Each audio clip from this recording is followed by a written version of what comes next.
Welcome to the Charlie Hornes Coaching Podcast, Breaking Burnout Barriers, the only podcast tackling the real talk about what's causing acute stress, anxiety, and exhaustion in women and real solutions. Now, here's your host, Master Certified Coach and Patriarchy Smashing Badass, Charlie Hornes. Let's get into it. Hey friends, this is Charlie from charliehornescoaching.com, and I hope you've had an awesome week and happy weekend. I hope you've also had an incredible day full of joy and fulfillment. And if you haven't, maybe you need to run over to the website, charliehornescoaching.com, and jump on my calendar because we might have a little work to do. So I wanted to just quickly share with you something that I've written about why I think burnout for working self-identified women and women in leadership is a dirty word. So sit back and get comfy for a few minutes, and I'm going to provide this short snippet of this work that I'm doing, and it will be a preview of the podcast that I will be launching soon called Breaking Burnout Barriers, as well as the YouTube channel I now have up, which you can find at Charlie Hornes Coaching. And if you consider yourself a helpful human, I hope that you will run over there and like and subscribe and share, and hopefully help me get the word out so that I can help other women dealing with issues that we face around socialized patriarchy. So get comfy and let's get into the world of why burnout is a dirty word. Let's get into it. What I'm proposing is that burnout for women is actually a dirty word. Decades and decades and decades of research has been done, and so much of this research points to the same three solutions. Point number one, admonishments of institutions who need to do a better job of teaching and preparing women for the misogyny and the sexism and the socialized patriarchy that they will inevitably face in whatever field or discipline that they are going into. Point number two, that men need to be better allies. Well, duh. But you know what? We've been waiting decades and decades and decades for these first 2 points, and little solution and practical training is offered other than the third point, the platitudes of a need for women to have more self-care. Now, I take issue with that word, which is the whole point of what I'm talking about today. We have been waiting decades for these changes.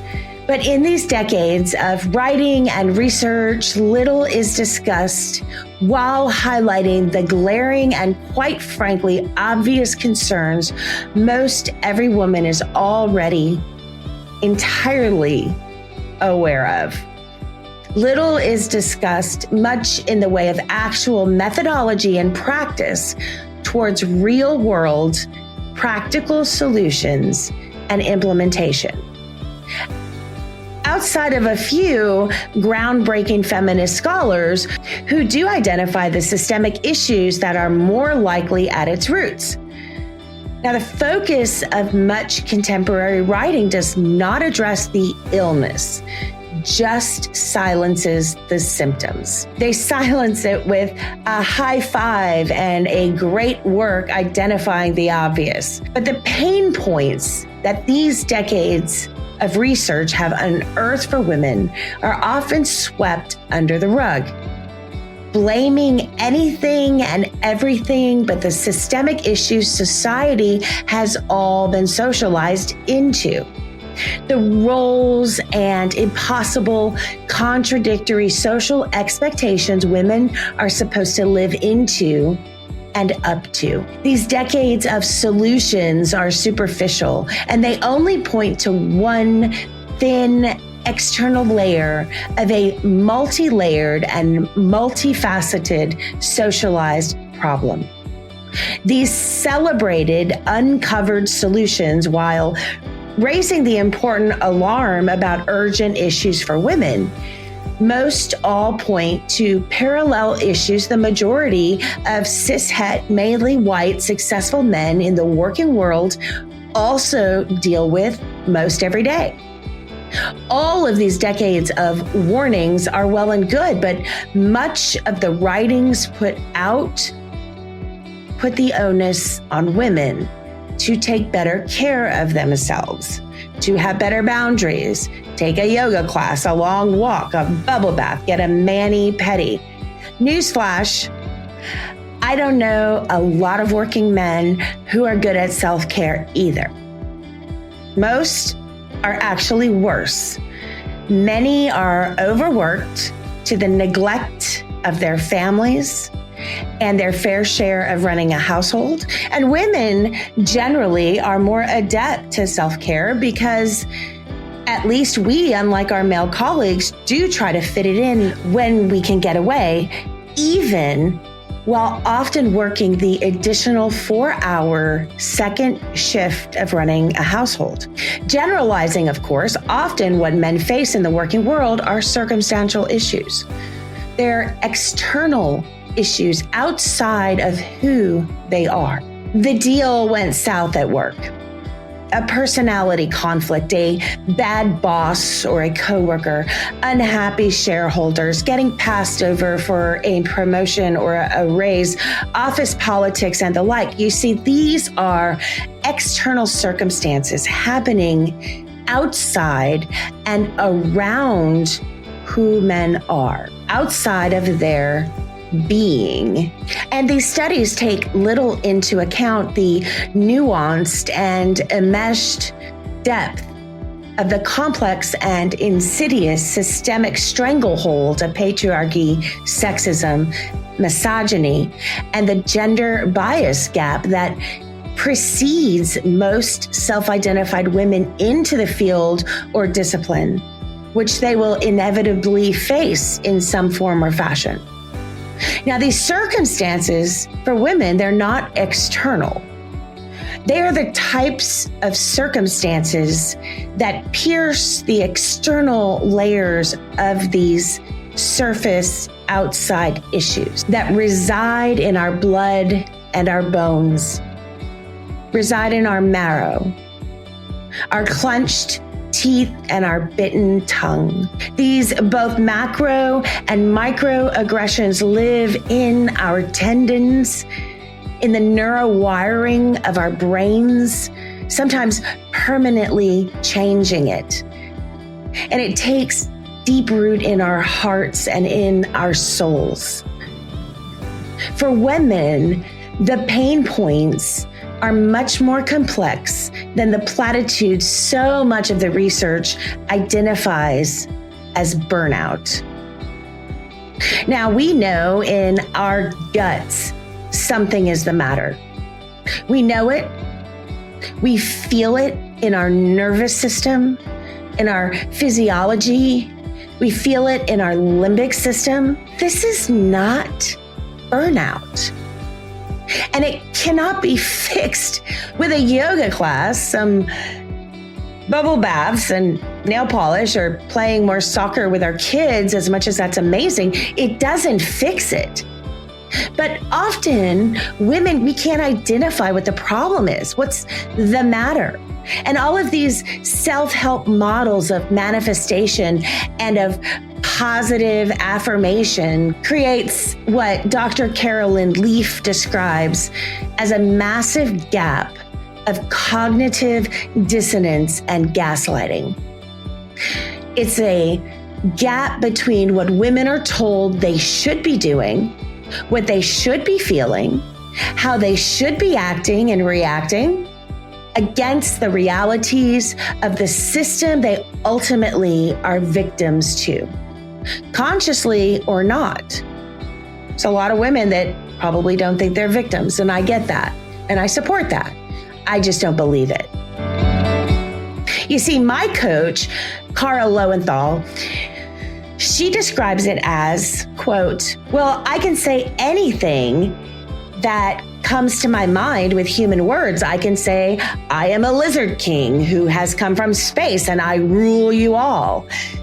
I can think that, but I don't believe it. It's just gobbledygook in my brain. I can't say that I can jump out of a window and fly just because you manifest it, because gravity exists, end quote.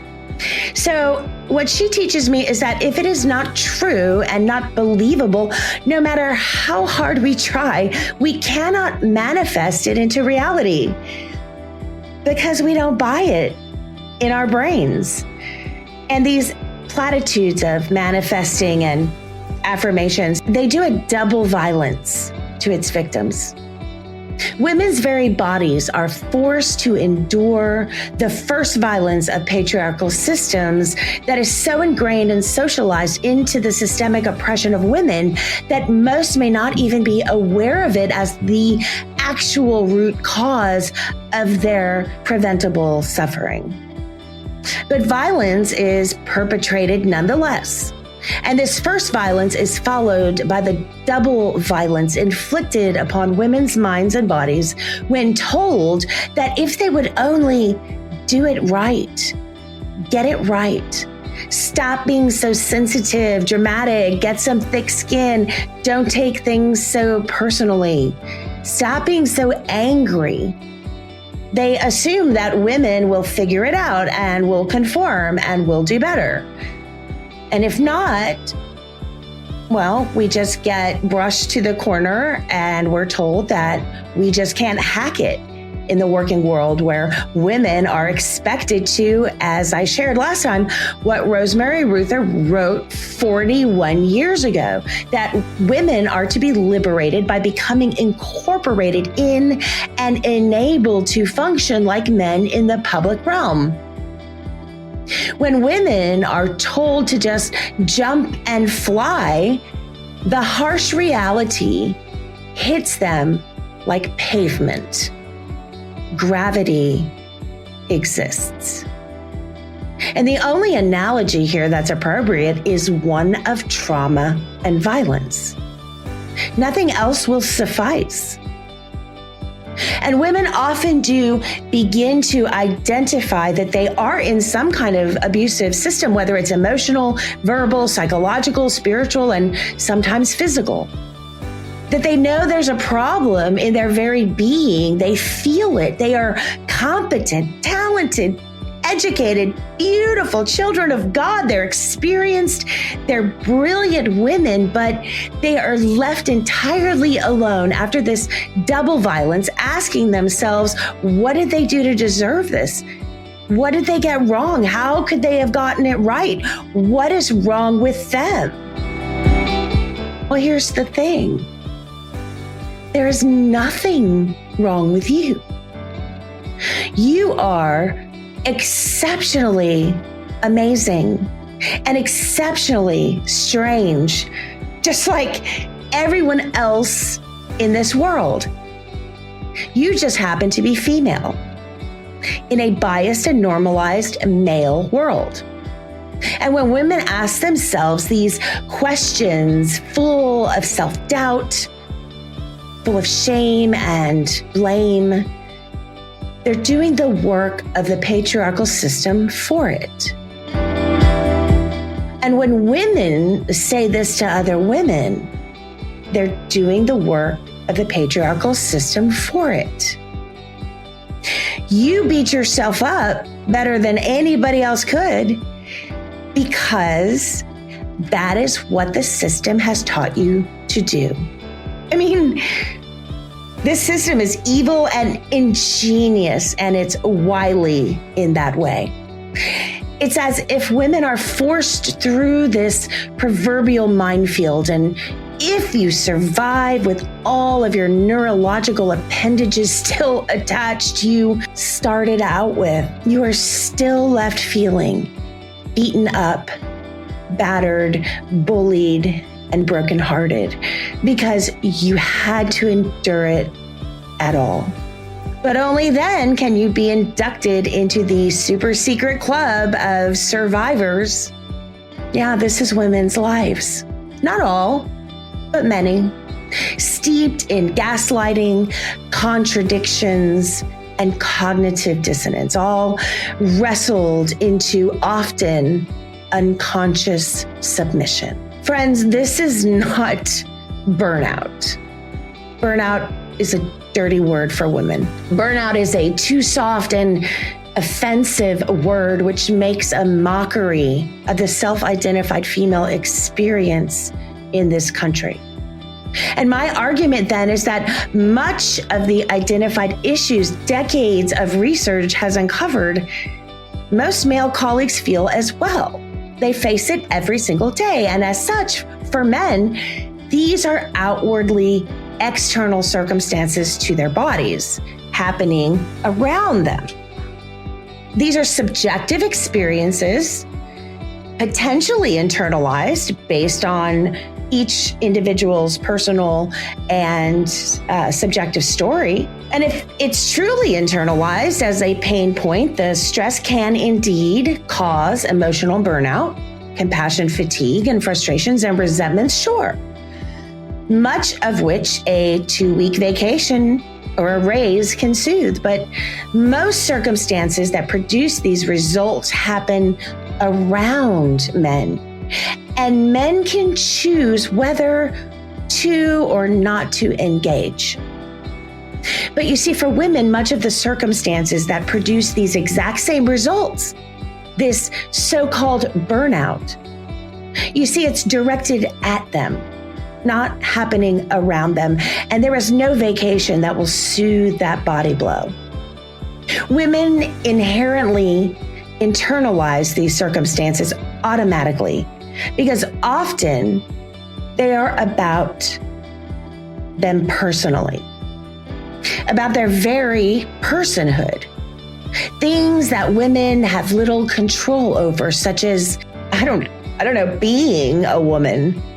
And they're socialized into an acceptance of it, even if subconsciously, as if it is just something they have to endure. You know, the whole, well, boys will be boys thing. There's no choice for women whether or not to engage in aggressive circumstances. For our male colleagues, much of the circumstances that cause this burnout happen around them, not at them, around them, around their personhood.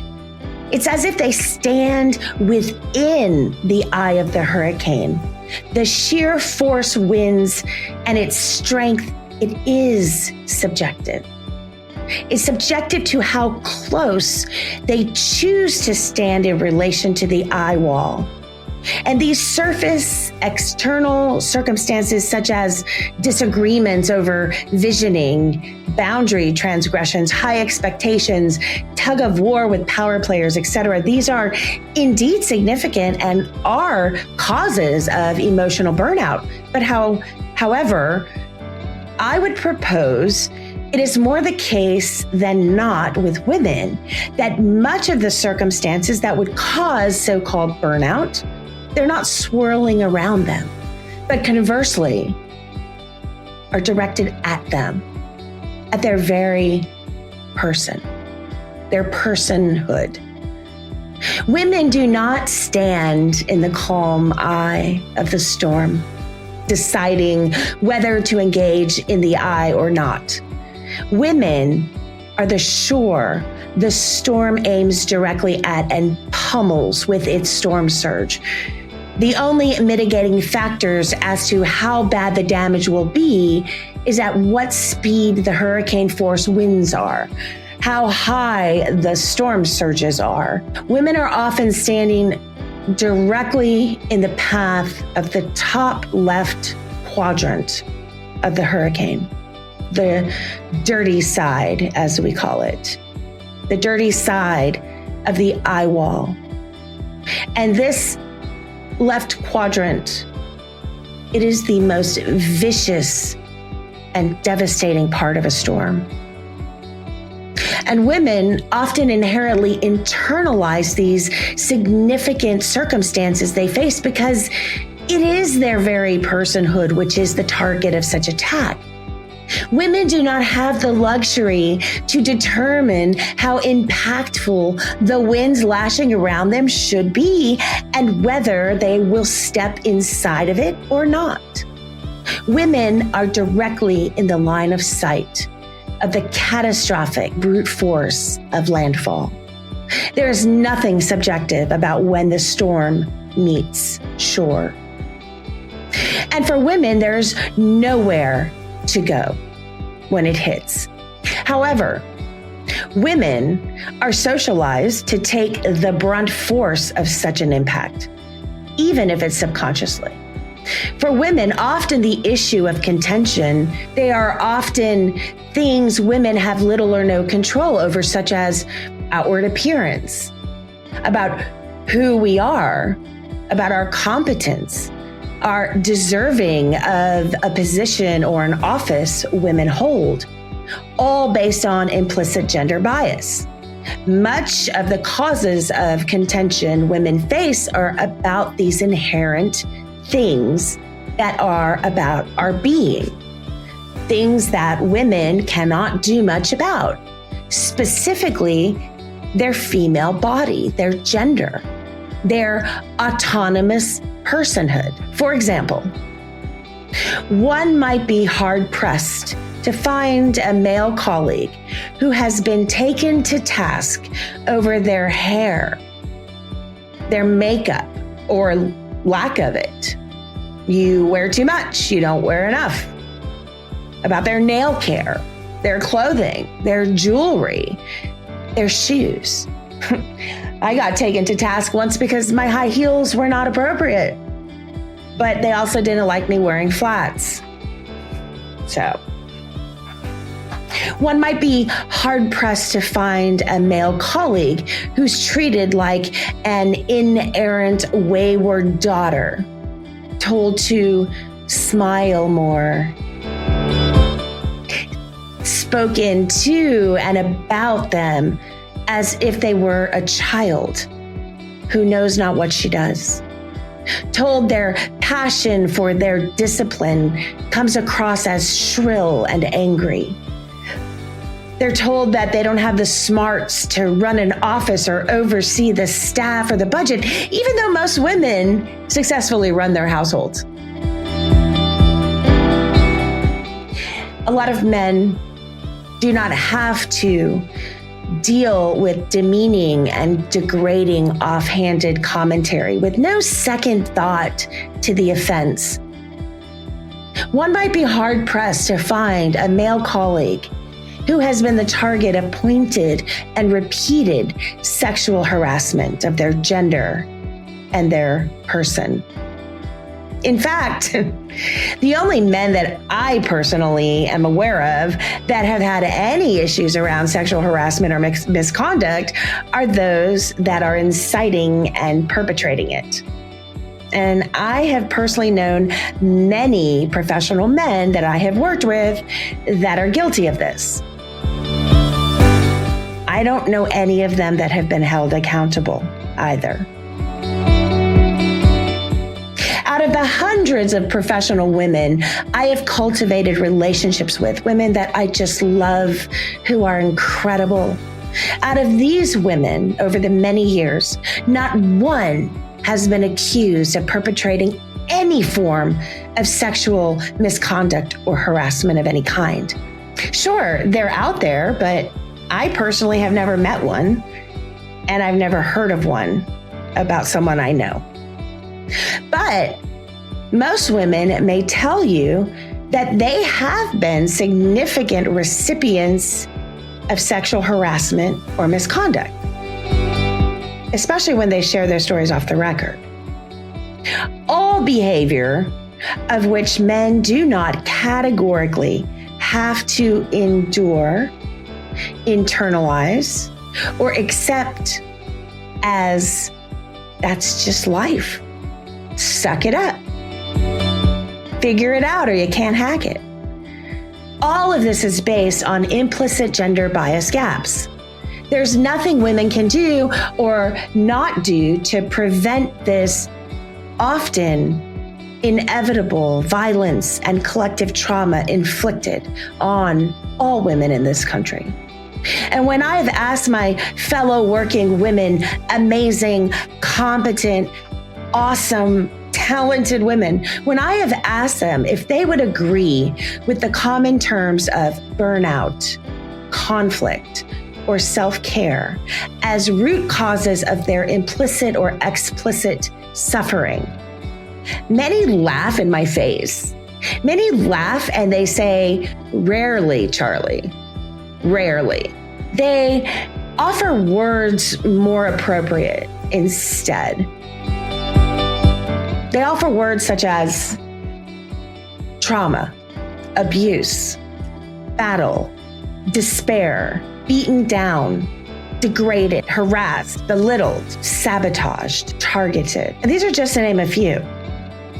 These words are closer to the truth, it seems, from the mouths of women, that women's bodies and brains endure every day out in this world and sometimes in their homes. These specific landmines women will inevitably hit are nearly across the board not new.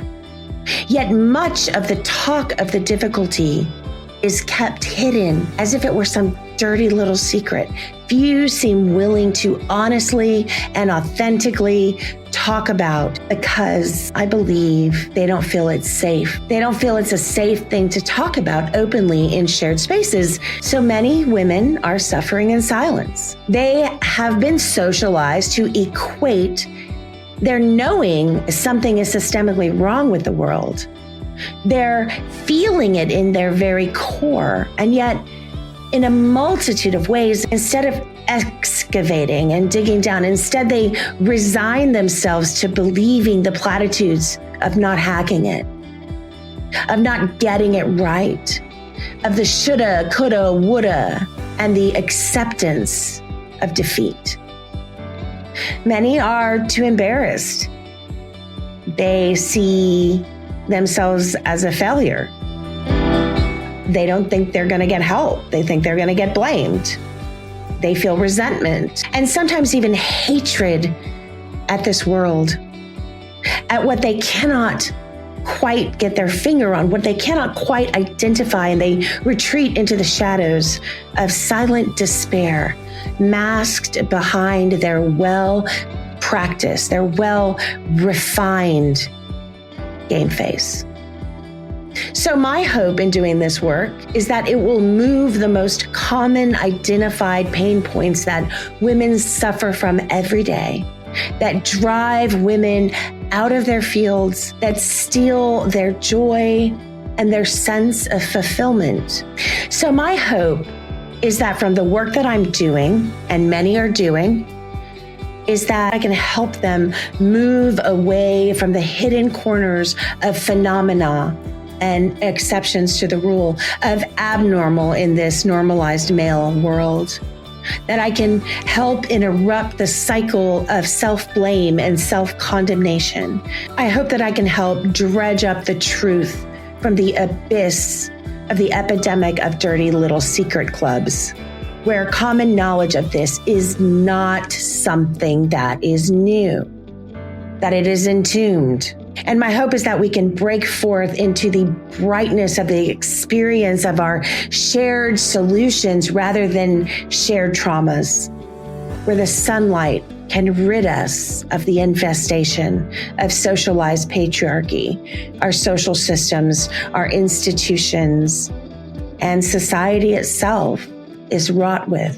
And I believe that this starts by equipping our self-identified women in leadership about what is out there, about what everyone has already gone through, about what everybody knows is happening, and also let them know that there are solutions, that this stuff it's preventable suffering, and there are ways to find joy and fulfillment in our lives, truly.